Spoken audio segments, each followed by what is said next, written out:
Hello, beautiful people of the internet. We're here at Changan C5 Pasig to get a first look on Changan's latest sedan offering before its launch.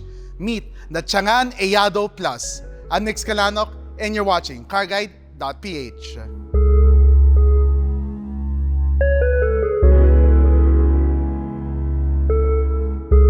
So for 2026, Changan promised a few releases of brand new vehicles. And the first one that they're coming out with is this one, the Changan Eado Plus. So when it comes to size, this is actually more on the compact sedan size of things. Because when you compare this to subcompact sedans, this has around 80 millimeters more wheelbase, which is around 3.1, 3.2 inches more. So that alone shows you that this is a big car.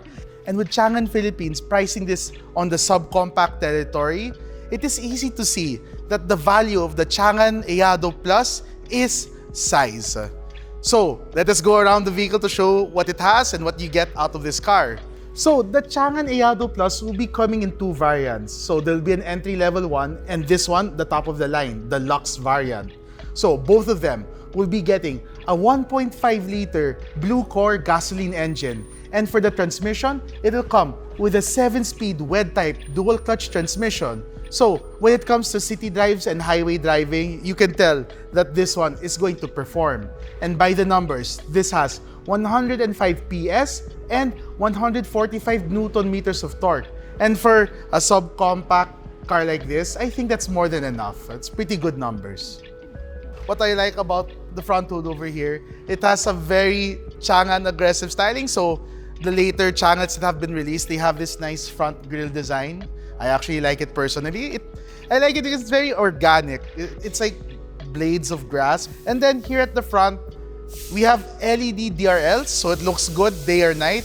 And for the headlights, we have projector halogen. And then here on the side, we have R16 alloy wheels. And I guess that's where it shows it's on the subcompact territory because of the wheel sizing. But like what I said a while ago, it does have a wheelbase of a compact sedan. And here at the back, we have LED taillights. Now, before we hop into the car, let's check out the trunk. And I have to say, if you're comparing this in the subcompact territory, this is a lot of trunk space. Now, with that out of the way, let's hop inside and show one of the highlights and value propositions of the Changan Eado Plus.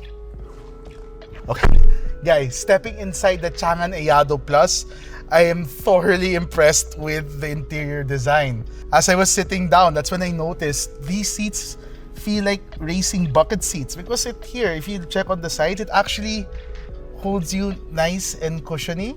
And then here in front of the driver, we have a 10.25-inch TFT instrument cluster. I like the implementation because the numbers and the signals and the symbols, they're very clear to the eye. It's easy to see. When you add the instrument cluster to this very nice dashboard, when you see it, it's very driver-centric. The 10-inch infotainment system over here, it's actually angled towards the driver. So it's very driver-centric. They said that this is wireless Android Auto and wireless Apple CarPlay. So we're going to put it to the test by connecting my phone. And yes, confirmed. This has, as you can see, wireless Android Auto, and obviously, because the brochure says so, it has wireless Apple CarPlay. So that's pretty cool, especially at this price point. And then, when you put the car in reverse, it has a rear view camera and rear sensors. So parking is made easy with this system.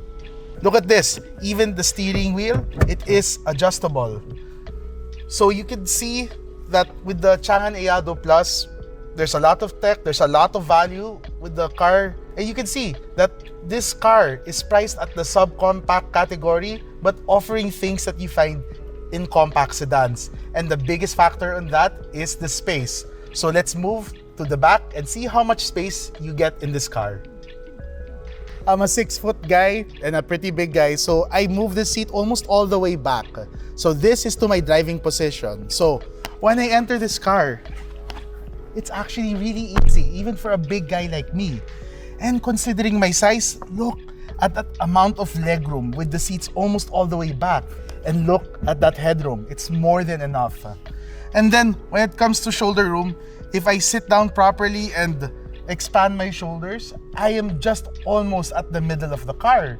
Meaning for smaller people, and that shouldn't be a hard task, they will fit here so comfortably. And then when it comes to the back amenities, sorry Marga, there's no armrest over here, but there is an aircon vent here at the back. And wow, there's even a USB port, USB-A. So if you want to charge your devices, you can do it here. And a small cubby hole. So as you can see, the Changan Eado Plus, with the pricing that they're considering putting this in, from what we were told, it's going to be on the subcompact category pricing.